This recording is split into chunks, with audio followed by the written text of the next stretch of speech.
investigating the uniquely human biology behind Zika birth defects. Earlier this year, the Centers for Disease Control (CDC) confirmed that the mosquito-borne Zika virus causes severe birth defects, in particular microcephaly, a disorder characterized by an abnormally small head and a damaged brain. While many scientists are working to understand more about Zika, Stephanie Beales, assistant professor of human genetics, neuroscience, and cell and molecular biology at the University of Michigan Medical School, has focused her attention on understanding the mechanisms behind microcephaly. Beales and her team recently published 2 papers in the American Journal of Human Genetics that reveal new findings about a key protein involved in the process of human brain development.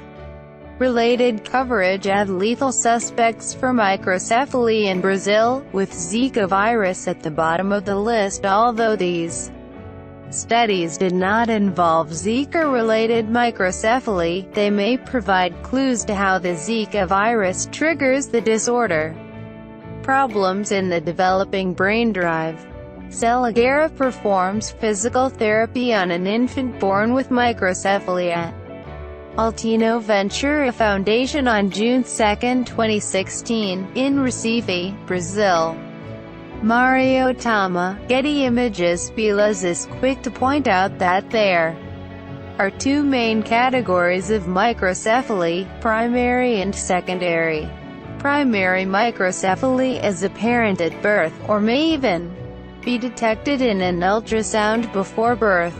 This is the most severe kind.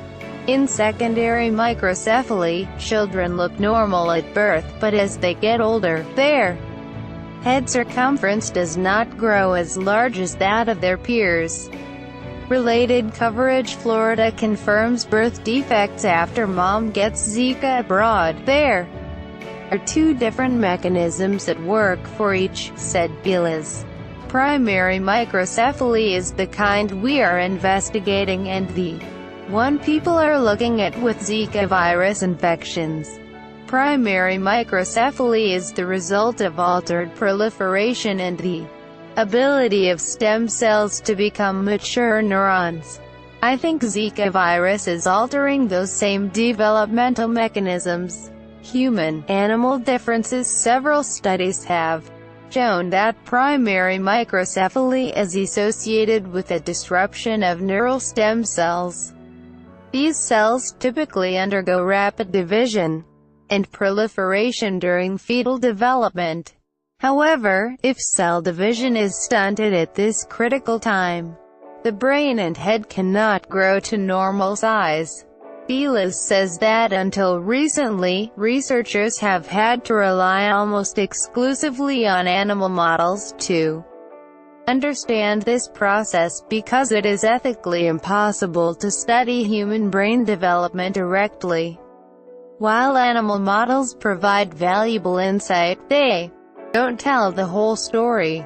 Whenever we found human genes that had mutated, many times we would have to go to a lower organism, like a mouse, and see if that same mutation led to cell biology so that we could then infer that it happened in humans, Beales said. One of the problems with mouse models is that even though you have a really profound phenotype in humans, you don't see that phenotype in mice. That suggests that there are some molecular or developmental mechanisms that are very different between mice and humans. One example of this is ASPM, abnormal spindle-like microcephaly-associated protein.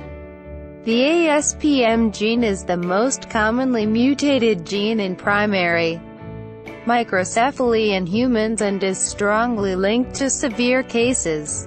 However, mouse models for ASPM gene mutation only reveal a very mild microcephaly, at worst. Stem cell organoids, funded in part by the National Institutes of Health, Beales and her team are working with a new tool to understand human brain development. It can identify uniquely human biological mechanisms, while still managing to stay within ethical boundaries. Since they can't peer into actual living fetal brain tissue, scientists grew some of their own. With parents' permission, researchers took skin cells from children born with microcephaly and transformed them into stem cells, which were then developed into neural progenitor cells, the kind that rapidly divided a developing embryo to become a human brain, and grown to form a cell mass scientists could study. Of course, it's not a brain, Bila said. It is just a large aggregate of cells growing in an organized way. But it allows you to take advantage of that organized structure in that mass of cells growing in a dish to test specific hypotheses that are relevant to human disease. Related coverage at OSolve. Microcephaly mystery. Officials focus all attention on Zika. Animal models of microcephaly have previously identified a genetic defect in a protein known as citrin kinase, CIT, which is necessary in cell division. Think of CIT as the force that pinches the cell membrane so that it can become two cells. When a second nucleus is formed and the cell is getting ready to split, CIT helps sever the connection. For the first time, Bilas and her team have been able to show that a CIT defect occurs in human microcephaly as well. Observing neural progenitor cells dividing in a dish, researchers noticed that they took longer to divide, and many cells couldn't divide at all. Not only was there a proliferation defect, there was a lot of cell death. One reason why the brain is smaller is that the cells aren't surviving. When we looked at post-mortem tissue from microcephaly-affected babies, we were able to confirm this because not only is the brain much smaller, you see lots of neurons with 2 nuclei, and some with more, Bilas said. The study represents the first step in understanding biology that is uniquely human, considering that nearly all of the data available today used to identify human gene mechanisms have come from mouse models. There are still a lot of differences left to investigate. I think it's going to have a big impact on how we think about testing treatments or identifying effective treatments for human disorders, Bilas said.